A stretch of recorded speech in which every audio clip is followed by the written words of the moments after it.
Fan TV. I am here with Kit at the Southside Kitchen and Pub, and Kit is the president of the Backline.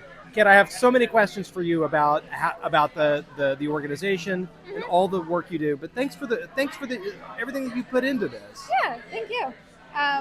It's a labor. It's a labor that comes from the heart in terms of just how much this club means to so many people in this community, right? Yeah, absolutely. So like the people who are part of the different SGs and who like really contribute their time, like they mean so much, and they put in a ton of work to make the fan experience so much better for like NSC and everybody. So yeah. And so the backline has got so many things that they do in terms of. So let's just start with the tifos. Yeah. So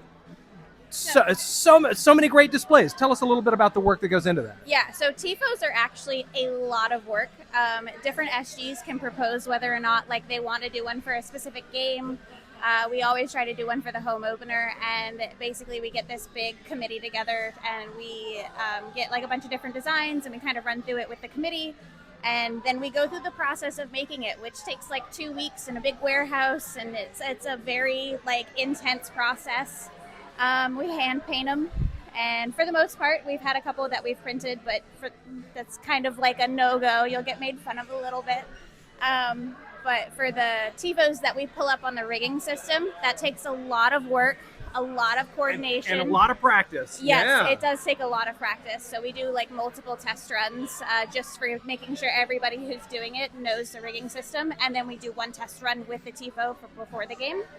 And it's when it goes off without a hitch. The first one this season went off so smoothly, and it was so cool. And we actually wound up giving that TiVo to Hani. And it's in his, he's got like a private like soccer training center, and he put it up, he like cut it up and put it on the wall, and it's really cool. So amazing. So in terms of a little bit of trash talk that's come the Backline's way, St. Louis fans were so blown away by how loud they were. They accused the Backline of piping in drums and music. Oh, really? Yeah. So we don't. We definitely don't.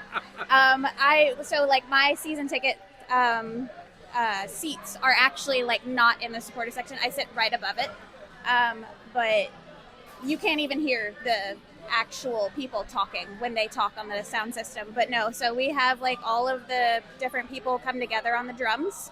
It's mostly roadies and La Brigada de Oro, and Fubar is starting to mix in. They're our newest SG. Okay. And there's everybody mixes in for the drum line. We have people on capos, and it is just all fans and supporters like making the stadium loud and proud.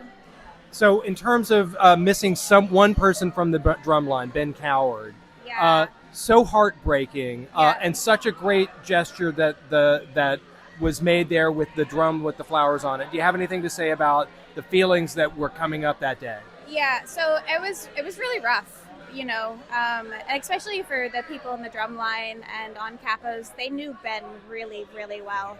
And some people are really greatly like affected and like very saddened, and it's terrible.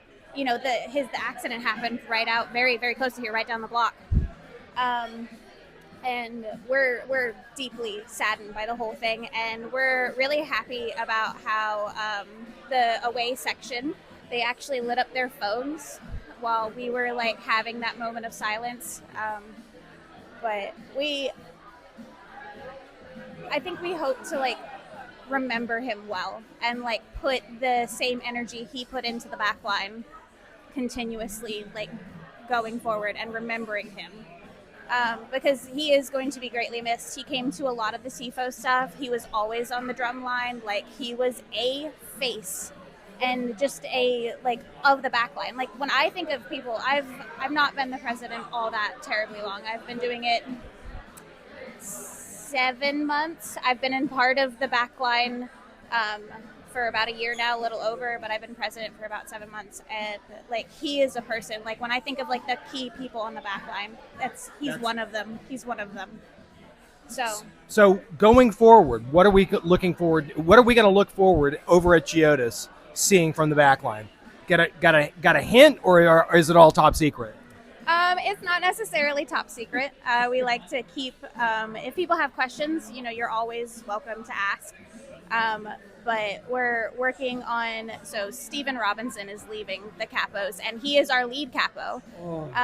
So that is a great loss. And so we're trying to make the transition from his experience and expertise into moving forward to making sure that we really don't miss a beat. And we've been trying to do that. We're going to be trying to continue that as the season goes on.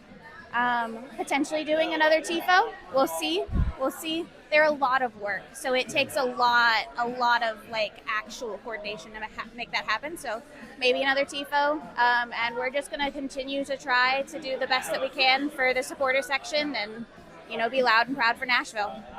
Kit, thanks for the work.